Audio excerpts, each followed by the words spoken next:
You should not be buying a house right now. Literally, that's all I'm hearing. I'm getting that in my email. People are telling me that out in public. Even realtors are sharing, hey, this is the craziest time to buy a house. I don't really understand all of it, but here are the main 3 points that I continuously hear on and on and on.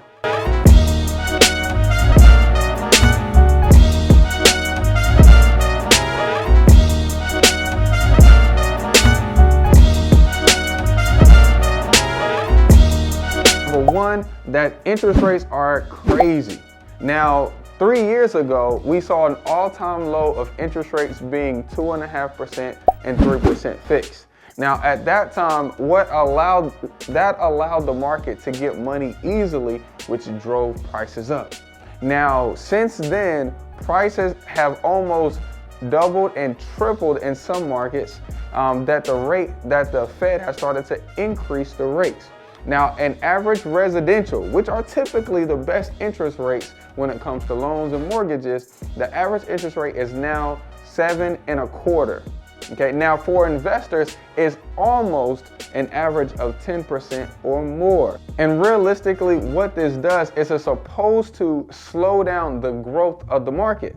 But the second problem that all of this is causing, that it hasn't slowed down. There is more competition, or at least just as much as we had 2 or 3 years ago when the race was crazy. Now, I just did an observation from one of our realtors. Now, one thing to determine how well or how healthy or how bad the market is in your local area, because real estate is local to local, is to figure out what the supply and demand is. How many buyers are actively looking for property right now versus how many properties are actively up for sale right now, okay? And then also, how many of those people in total are in your area, like what the population is. Now, in this particular area, Greensboro, North Carolina, Winston-Salem, Brown Summit, pretty much about 5 counties, there's about 1.8 million people. Out of 1.8 million people, there is a little bit more than 6,000 realtors. Total, there are 2,350 properties up on the MLS for sale right now. Think about that. If there's only 2,000 properties up for sale right now to feed, okay, a population of 1.8 million, the supply is low and the demand is high. And so that means that there's a lot of competition. That means that every house on the market is going to get multiple offers. Okay? That means that when there's a multiple offer situation, that means that prices are going to continue to rise despite the high interest rates. So that makes for an extremely competitive and almost wrong market.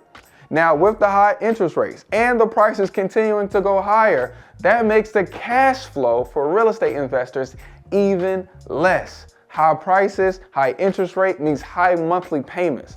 And realistically, rent still has to keep up with the median price range. Because if renters are the average of the income in the area, people have to be able to pay for it. And if rent goes more than what people can on average pay for, the economy will collapse. So everyone's telling you, do not buy your property right now. I almost can agree, but I have to disagree, because for every real estate investor, the way we get paid is on the buy. That means that in order for us to get paid as a real estate investor, we have to be able to find great deals. We have to be able to negotiate them, analyze them, and structure them the correct way, so that way we buy with equity, so that way we get cash flow, and we are able to get paid at closing. Literally this past weekend, I got one of the best deals of the year by doing some of my normal strategies of marketing. Okay, so now I'm gonna go over some of my marketing strategies with you, so that way you guys can implement and not be like the 95% of people out there that are doing it the traditional way, paying too much for properties, paying too much in interest, and going negative in cash flow. I want you guys to change it up right now. Number one, I want you to stop going on market for properties. Start marketing off market. So these are going to be just homeowners who own a property. So they may want to sell, they may not want to sell. But the way you're going to target this down is to find a niche group of people, almost 5 or 6% of the market, so a very small percent of the market, who might need to sell. They might have just inherited a property with the mortgage. They might have had a death in the family. They might have had a divorce. Okay, yesterday we had a family that wanted to sell a property to us where the mom developed dementia and now the kids are responsible for the finances that she's leaving behind to them. So essentially you need to find a problem. The way you can market to those people, just like we do, are through cold calling, voicemails, okay, that's RVMs, mailers, and physical signs. You can put up signs on the side of the highway that say some slogan with your phone number, or you can be really creative and create church fans and donate fans. And essentially what you're trying to do is to get people to call you. Now, when people call you versus calling a realtor, they are mentally committing to getting a lower price, but selling it faster and quicker and easier. What you're providing to the market is convenience and speed. What a realtor provides to the market is convenience and price. It is gonna take the realtor on average 60 to 6 months to sell your property, but most real estate investors like myself, we can close in 3 days to 14 days. So you're looking for those particular sellers who wanna sell conveniently and easily.